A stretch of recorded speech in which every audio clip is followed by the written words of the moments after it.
மேனாள் அமைச்சர் ஐயா பொன்முத்து ராமலிங்கம் அவர்களே, சிறப்பு அழைப்பாளர் வடக்கு மண்டலத்தினுடைய தலைவர் சரவண புவனேஸ்வரி அவர்களே, மற்றும் இங்கே மேடையிலே வீட்டிருக்கக்கூடிய திராவிட முன்னேற்ற கழக திராவிடர் கழக பொறுப்பாளர்களே, நிர்வாகிகளே, நிகழ்வினுடைய முத்தாய்ப்பாக சிறப்புரையாற்ற இருக்கக்கூடிய பாசமிகு சகோதரி வழக்கறிஞர் மதிவதனி அவர்களே, மற்றும் இங்கே குழுமி இருக்கக்கூடிய திராவிட இயக்க தோழர்களே, உங்கள் அத்தனை பேருக்கும் மாலை வணக்கம். இன்றைக்கு அடுத்தடுத்து ஐயா பொன்முத்து அவர்களும் நம்முடைய சகோதரி மதிவதனி அவர்களும் உரையாற்ற இருப்பதால் என்னுடைய உரையை சிற்றுரையாக இங்கே நிறைவு செய்கிறேன். இன்றைக்கு பெண்ணுரிமை குறித்து, பெண்களுக்காக ஐயா எப்படி போராடினார் என்பதை விளக்கமாக இங்கே அடுத்து வர இருக்கிறவர்கள் குறிப்பிட இருக்கிறார்கள்.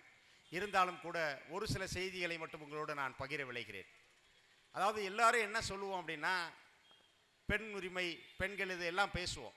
ஆனால் அதை தன் வீட்டிலேயே நடைமுறைப்படுத்தியவர் தலைவர் தந்தை பெரியார் அவர்கள். அவருடைய துணைவியாரையும் அவருடைய சகோதரியையும் பொது வாழ்க்கைக்கு போராட்ட களத்திற்கு அனுப்பியவர்.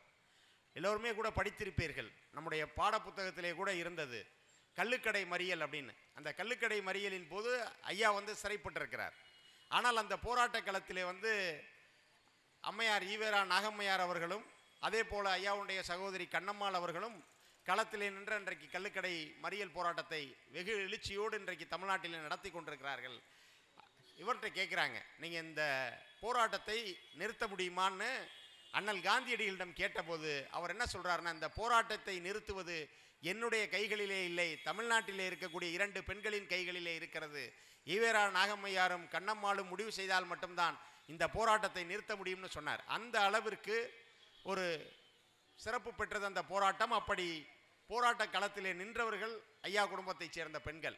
அப்படித்தான் ஐயா எல்லாமே செஞ்சாங்க. அதே போல் தேவதாசி முறை ஒழிப்பு, தேவதாசி முறை ஒழிப்புக்கும் அதே போல் பார்த்தீங்கன்னா தன்னுடைய குடும்பத்திலேயே அந்த விதவை மறுமணம் செய்து வைத்தார் ஐயா. இப்படி தொடர்ச்சியாக அந்த அவர் மேற்கொண்ட சீர்திருத்தத்தையும் புரட்சியையும் மற்றவர்களுக்கு சொல்லாமல் தன் குடும்பத்திலேயே அதை நடைமுறைப்படுத்தியவர். அதே போல் பார்த்தீங்க அப்படின்னா இப்படி தொடர்ச்சியாக அவர் பெண்களுக்கு அந்த எல்லா விதமான அந்த சீர்திருத்த கருத்துக்களை சொல்லியதோடு அதை செய்து காட்டிய காரணத்தினால்தான் முழுக்க முழுக்க பெண்களால் வழங்கப்பட்ட பட்டம் தான் இன்றைக்கி வரைக்கும் நம்ம சொல்லிகிட்டு இருக்க அந்த பெரியார் என்கிற பட்டமே அவர்களுக்கு பெண்கள் கூடி வழங்கிய பட்டம் தான். அதே போல் தான் அவர் துணிச்சலோடு கேட்டார். இப்போ கற்பு என்பது ஆண்கள் பெண்கள் இருவருக்கும் பொதுவாக இருக்கணும். நீங்கள் கற்பு குறித்து சொல்லுகிற எல்லா சொல்லுமே பெண்களுக்கு மட்டும்தானே இருக்குது. கற்புக்கரசின்னு சொல்கிறீங்களே, கற்புக்கரசன் யாரையாவது சொன்னீங்களா அப்படின்னு துணிவோடு கேட்ட தலைவர் தந்தை பெரியார். அதே போல் ஔவையாருடைய ஒரு மேற்கோள், அவருடைய ஒரு சொற்றொடர் பார்த்தீங்கன்னா, தையல் சொல் கேளேல் அப்படின்னு சொல்லுவாங்க. அது ஔவையாரே சொல்லியிருக்காங்க, பொம்பளைங்க பேச்சை கேட்கக்கூடாது அப்படின்னு எல்லாரும் பரப்பி கொண்டிருந்த அந்த காலத்தில் ஐயா தான் கேட்டார், ஔவையாரும் பெண் தானே, அப்போ ஔவையார் பேசினா அதை ஏன் கேட்குறீங்க அப்படின்னு கேட்டார். ஆக இப்படி துணிச்சலோடு தன்னுடைய கருத்துக்களை முன்வைத்த காரணத்தினால், அதே போல் பெண்களுக்காக அவர் 1929 அந்த செங்கல்பட்டு சுயமரியாதை இயக்க மாநாட்டில் தான் அவர் பெண்களுக்கு சொத்துரிமை குறித்து ஐயா ஒரு தீர்மானத்தை கொண்டு வர்றார். பின்னாளில் 60 ஆண்டு காலம் கழித்து தலைவர் கலைஞர் அவர்கள் அந்த சொத்துரிமை சட்டம் கொண்டு வந்தார். அதே போல் காவல்துறையில் பெண்களை கொண்டு வர வேண்டும் அப்படிங்கிறது ஐயாவுடைய கனவு. இப்படி பெண்களுக்காக ஐயா முன்வைத்த திட்டங்கள், நம்ம யாருமே பல காலத்தில் யோசிக்காத திட்டங்கள், இன்றைக்கு எந்த அளவுக்கு ஐயா ஒரு தொலைநோக்காளராக கொண்டாடப்படுகிறார் அப்படிங்கிறதுக்கு ஆகச்சிறந்த உதாரணம் என்ன அப்படின்னா, ஐயா அந்த காலத்திலே சொன்னார், ஒவ்வொரு வீட்டிலும் பெண்கள் சமையல் செய்கிறாங்க. அப்போது எவ்வளவு அவங்களுடைய நேரம் எவ்வளவு நேரம் சமையலுக்காக அவர்களுடைய நேரம் வீணாகுது பாருங்கள். இதுக்கு பதிலாக அந்த தெருவுக்கே அந்த ஏரியாவுக்கே ஒரு சமையக்கட்டு வைங்க, ஒரே இடத்துல எல்லாரும் சமைச்சு சாப்பிட்டா பெண்கள் அவங்க பாட்டுக்கு சிரமம் இல்லாமல் இருப்பாங்கல்ல அப்படின்னு சொன்னார். இன்றைக்கு எல்லா பெருநகரங்களிலும் அந்த கம்யூனிட்டி கிச்சன் அப்படிங்கிற அந்த கான்செப்ட் வந்துருச்சு. ஐயா அன்னைக்கு சொன்ன விஷயந்தான் அன்னைக்கு இந்த கம்யூனிட்டி கிச்சனுங்கிற கான்செப்ட். ஆக இப்படி அவர்களுடைய ஒவ்வொரு வாழ்க்கையிலும் பெண்களுடைய கைகளில் இருக்கக்கூடிய கரண்டியை பிடுங்கி விட்டு அவர்களுக்கு புத்தகங்களை கொடுங்கள் அப்படின்னு சொன்னவர் பெரியார். அந்த பெரியாருடைய பெருமையை தெரிகிற நாம் பெரியாரை போற்றி கொண்டிருக்கிறோம். அந்த பெரியாருடைய பெருமைகள் தெரியாத ஒரு கூட்டம், தங்கச்சியோட வார்த்தையில் சொல்லணும்னா தற்குறி கூட்டம். அந்த தற்குறி கூட்டம் இன்றைக்கு என்னென்னமோ பெரியாரை பற்றி சொல்லி கொண்டிருக்கிறது. ஆனால் மக்கள் அத்தனை பேருக்குமே தெரியும், நமக்கு உணர்வூட்டிய உயிரூட்டிய தலைவர் தந்தை பெரியார். பெரியார் வழி நடப்போம். வாய்ப்புக்கு நன்றி. விடைபெறுகிறேன். பகுத்தறிவு எழுத்தாளர் மன்றத்துடைய மாநில தலைவர் நேரு அவர்கள் சில மணித்துளிகள்.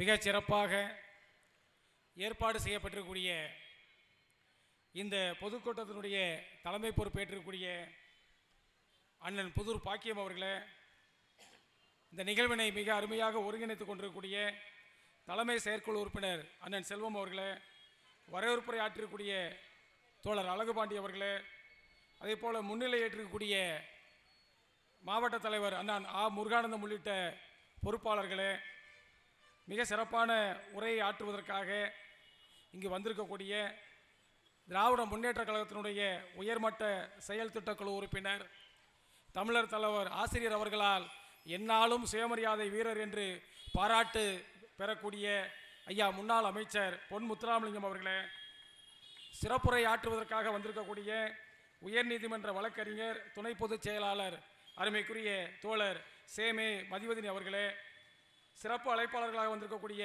வடக்கு மண்டல தலைவர் மதுரை மாநகராட்சி அம்மா ஆ சரவண புவனேஸ்வரி அவர்களே, திராவிட முன்னேற்ற கழகத்தினுடைய மாமன்ற உறுப்பினர் தா ஜெயராஜ் அவர்களே மற்றும் குழுமி இருக்கக்கூடிய தோழர்களே, திராவிட முன்னேற்ற கழக திராவிடர் கழக பொறுப்பாளர்களே, உங்கள் அனைவருக்கும் இந்த இனிய மாலை வேளையில் என்னுடைய வணக்கங்களை தெரிவித்துக் கொள்கின்றேன்.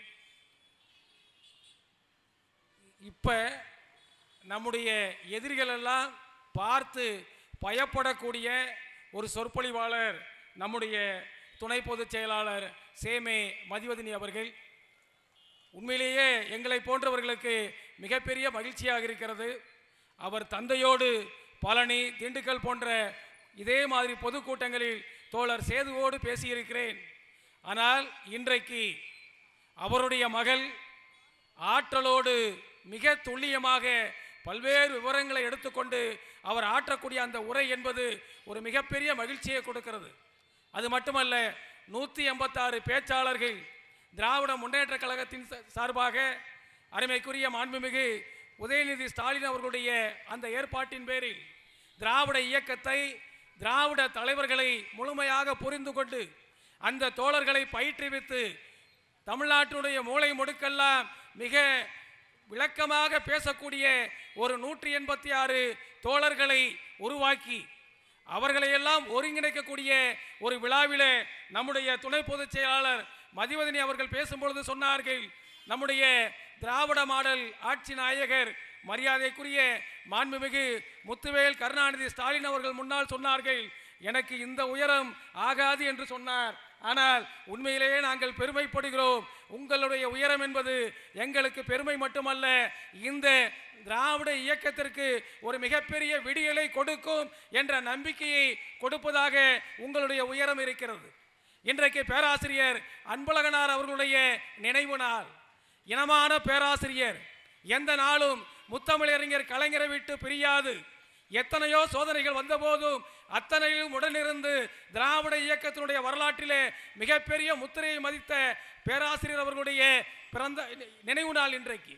அவருடைய நினைவை நாம் போற்றக்கூடிய நிலையில் ஐயா ஆசிரியர் அவர்கள் எனக்கு முன்னால் பேசிய நம்முடைய தோழர்கள் குறிப்பிட்டதை போல 92 வயது ஆகக்கூடிய நிலையில் இன்றைக்கு ஆஸ்திரேலியாவிற்கு பயணம் செய்ய இருக்கிறார். அங்கு நடைபெறக்கூடிய தந்தை பெரியார் அண்ணல் அம்பேத்கர் வாசகர் ஓட்டத்தின் சார்பாக நடைபெறக்கூடிய கூட்டத்தினிலே உரையாற்றிவிட்டு ஒரு 20 நாட்கள் சுற்றுப்பயணமாக உலகம் பெரியார் மயம், பெரியார் உலகமயம் என்ற வகையிலே தொடர்ச்சியான செயல்பாடுகளை தன்னுடைய உடலை பற்றி கவலைப்படாமல், தன்னுடைய உடல் நலனை பற்றி கவலைப்படாமல் இந்த மக்கள், திராவிட மக்கள், கல்வி அறிவை பெற்றிருக்கூடிய இந்த மக்கள் மறுபடியும் கீழே கொண்டு செல்வதற்கான வழிவகைகளை செய்து கொண்டிருக்கக்கூடிய ஒன்றிய அரசுக்கு எதிராக, ஆர்எஸ்எஸ்க்கு எதிராக, இந்த மதவாத சக்திகளுக்கு எதிராக மக்களை திரட்டுவதில், கட்சிகளை திரட்டுவதில், அதே போல முற்போக்கு அணியை திரட்டுவதில், ஒன்றுபட்டு நிற்கக்கூடிய தோழர்களை திரட்டுவதில் முன்னணியில் நிற்கக்கூடிய ஐயா ஆசிரியர் படையிலே பணியாற்றக்கூடிய ஒரு தோழர் தான் நம்முடைய புதூர் பாக்கியம் அவர்கள். தன்னுடைய வாழ்க்கை முழுவதும் தந்தை பெரியாருடைய கொள்கையை ஏற்றுக்கொண்டு இந்த புதூர் பகுதியிலே திராவிடர் கழகம் என்று சொன்னால் புதூர் பாக்கியம் என்று எல்லோரும் சொல்லக்கூடிய அளவிற்கு ஒரு எளிய தோழராக தன்னுடைய வருமானத்தில் கிடைக்கக்கூடிய சொற்ப வருமானத்தில் தன்னுடைய வாழ்க்கையை ஓட்டக்கூடியவராக இருந்தாலும் ஒரு மிகப்பெரிய அளவிற்கு இந்த பகுதியிலே பணியாற்றக்கூடிய புதூர் பாக்கியம் போன்ற தோழர்கள் தான் எங்களுக்கு மிகப்பெரிய கருவூலம். அவர்கள்தான் இந்த திராவிட இயக்கத்தை, நம்முடைய திராவிடர் கழக தலைவர் ஐயா ஆசிரியர் அவருடைய தொண்டினை இந்த மக்களுக்கு அறிவிக்கக்கூடியவர்கள் என்ற வகையில் அவரை பாராட்டி அவரோடு இணைந்து பணியாற்றக்கூடிய அத்தனை தோழர்களுக்கும் நன்றியையும் வாழ்த்தும் சொல்லி இந்த வாய்ப்புக்கு நன்றி உரை விடைபெற்றுக் கொள்கிறேன். நன்றி, வணக்கம். வாழ்க பெரியார், வளர்க பகுத்தறிவு.